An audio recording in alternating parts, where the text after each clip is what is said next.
Welcome to a new video. Let's take a look at some new malicious compliance stories. The first story is called, "Not Happy with My Professional Judgment?"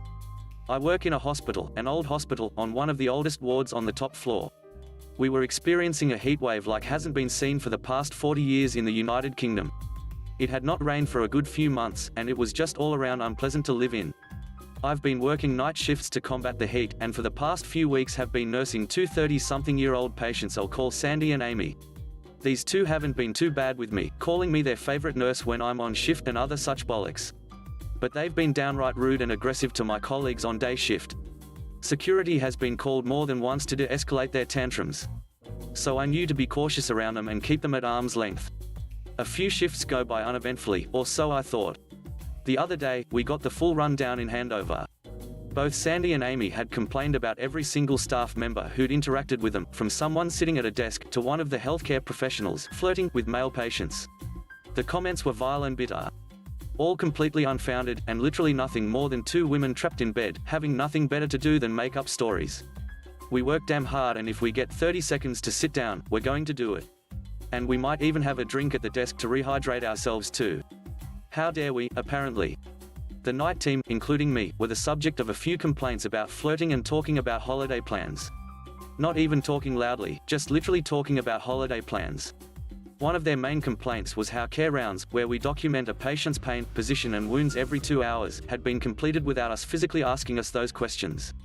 They were in constant pain, so why had we documented pain scores as 0? We obviously needed to ask to get a truly accurate score, they said, and refused to allow us to use our clinical experience to fill in the chart.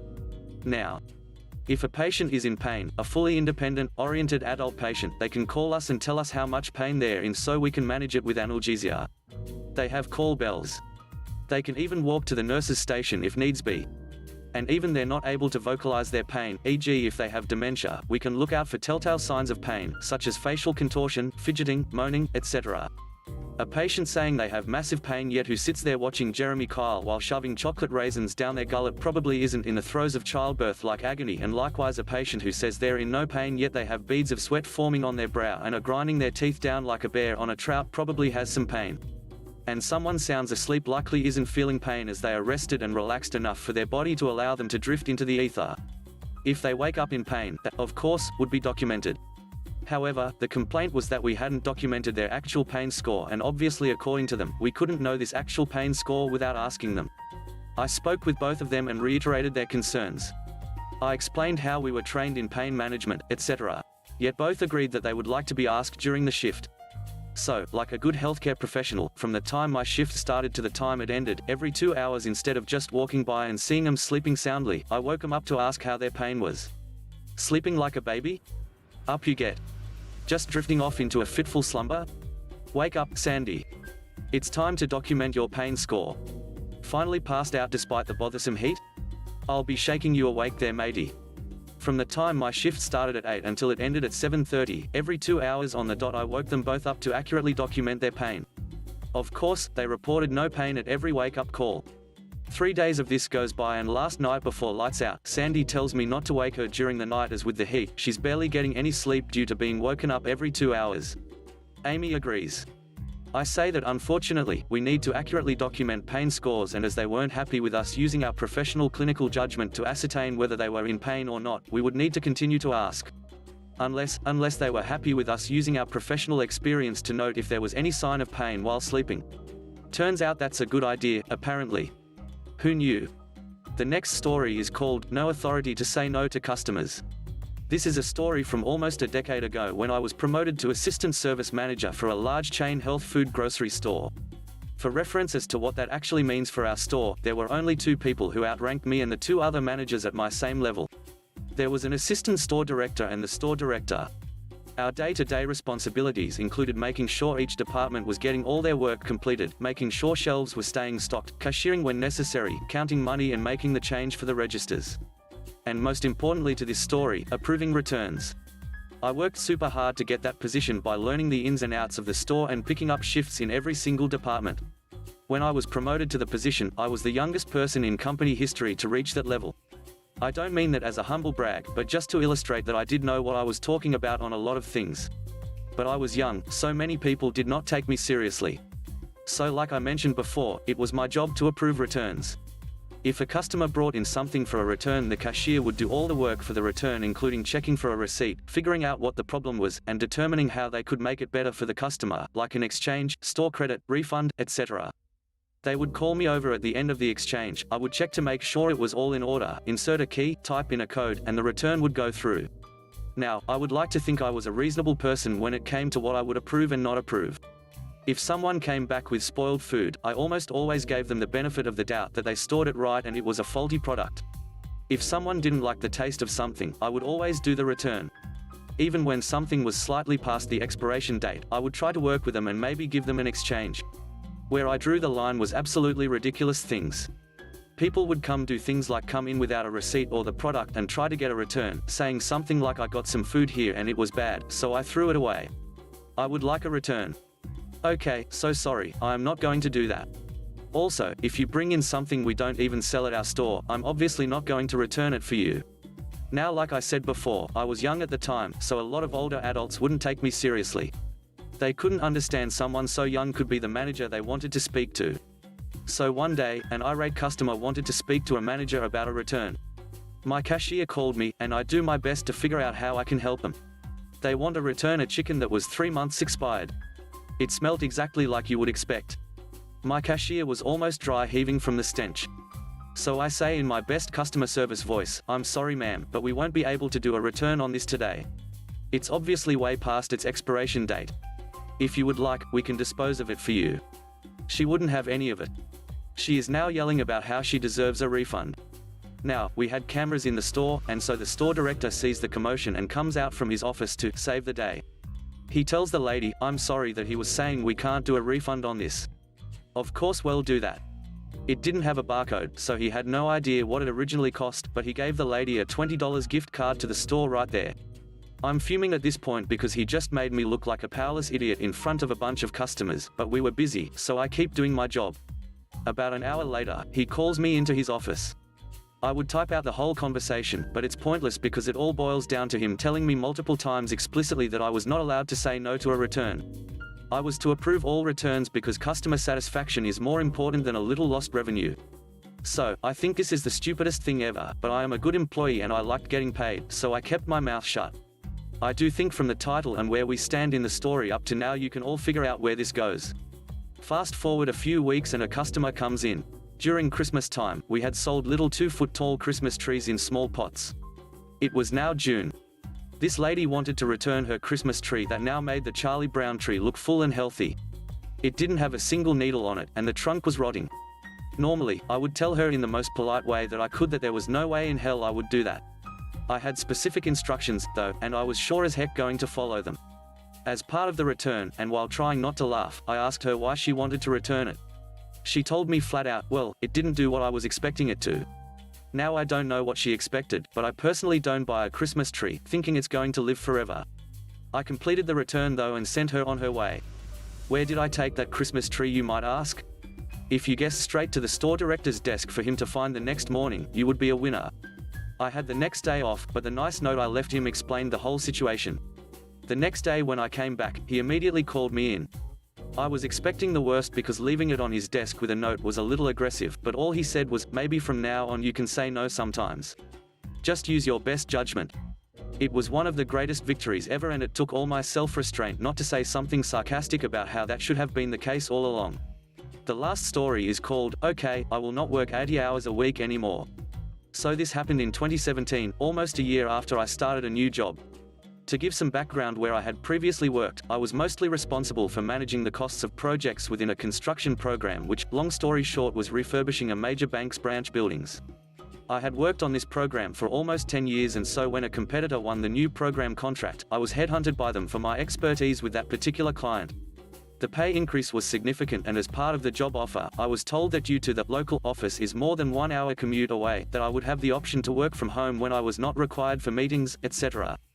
So this move happened in July 2017, and the first 6 months were uneventful. Carried on doing the role I had been doing for almost a decade. Come January 2018, I was given a promotion so that I was now not only responsible for individual projects, but for managing the whole program with a team of 5 people. Let's just say that this team of 5 were undertrained by the previous management. This team was also based out of different locations, to ensure national coverage, meaning that the majority of my interactions with my team was over Skype or phone, and if I wanted to spend face-to-face time with them, I had to travel somewhere between 2 and 3 hours one way. But I tried to be efficient with my time and used it by traveling by train and continuing to work on my laptop. But happy to be moving further up the ladder, I decided not to make too much of a deal out of the fact I would not be getting a pay rise with this change in roles, with my logic being, I'll let my results speak for themselves, then they'll have to recognize what I've done for them.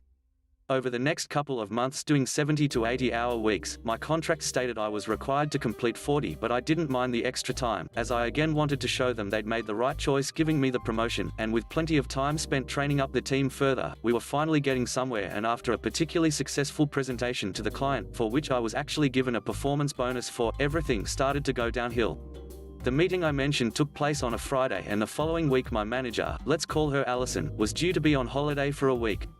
Whilst she was off, she had asked that if her boss contacted me, could I drop everything and assist with his request. I said I would and went home for the weekend. The following week, I never heard from her boss. Cue Monday morning of the following week. I was working from home that day and booted up my laptop and almost instantly got a Skype message from Allison, requesting that I have a meeting with her at her office, approximately 2 hours away from where I lived, the next day. I thought nothing of it, as I spend at least once a week at that office with a member of my team. When I got to the office the next day, I was expecting the meeting to be a quick catch-up of anything that had happened whilst she was on holiday. She wasn't a very involved manager, so the fact she didn't need to know on her first day back didn't surprise me. However, what preceded was an absolute crap show. She started screaming at me for not doing anything whilst she was on holiday, and that I had purposefully been negligent by not doing as she had asked, by not helping her boss. I explained that he had never been in touch with me and so had thought the required work was delayed, which was again not uncommon. She again said I was negligent and should have contacted him if I hadn't heard anything. When I explained I was extremely busy with an unexpected issue that had come up, she told me that I should have done what she asked me to and left it to one of my team to handle. To avoid any further arguing, I said it would not happen again. However, internally, this was the beginning of my compliance. Over the next few months, I continued my working hours, however, would always prioritize her request. Some were so mundane she really could have just done them herself in 15 minutes. And if issues came up whilst I was working on these, told my team that, unfortunately, they would have to redirect the issue to my boss so she could prioritize my workload. She did not like this, as I should have done this myself. To take revenge on my petty compliance, she decided that my usual work pattern of 3 days a week working from home, where I would generally work at least 14 hours, and 2 days working from offices based 2 or 3 hours away, was no longer agreeable. The conversation went like this: you need to work in the office every day. The current agreement no longer works, as it is causing delays in communication. It wasn't. But my local office is more than 1 hour away. Well, we'll have to relocate you to a closer office. There isn't a closer office. That is my local office, and because of traffic, it can sometimes take me 2 hours to travel one way. This had sometimes happened when there was a train strike or road closure, etc. Well, you have to work in your local office then.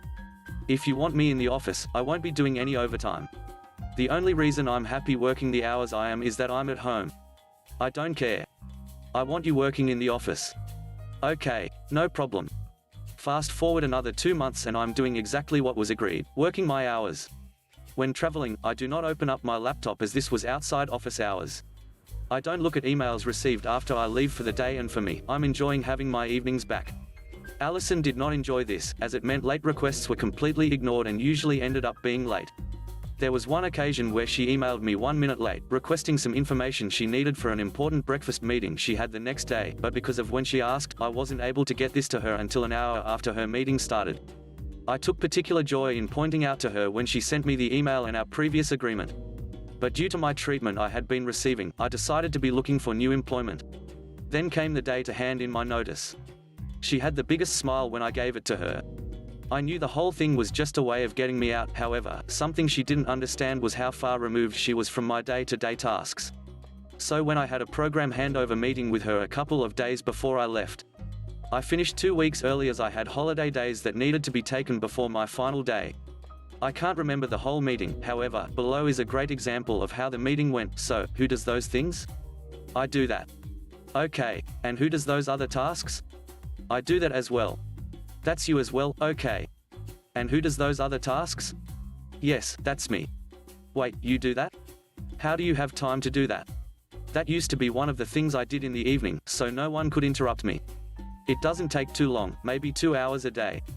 Okay, but who does those other tasks when you have to do that? When that happens, I used to start work early, finish this and then do the rest. Please bear in mind that during this meeting, she was becoming paler with every one of this back and forths, to the point where I thought she was going to pass out. The look on her face as I left her with the giant heap of crap to look after was almost the best thing I have personally felt. But the best thing is, I have recently been in touch with a previous colleague where we discussed Allison and how things were going. Turns out that after I left, the entire program came to a grinding halt.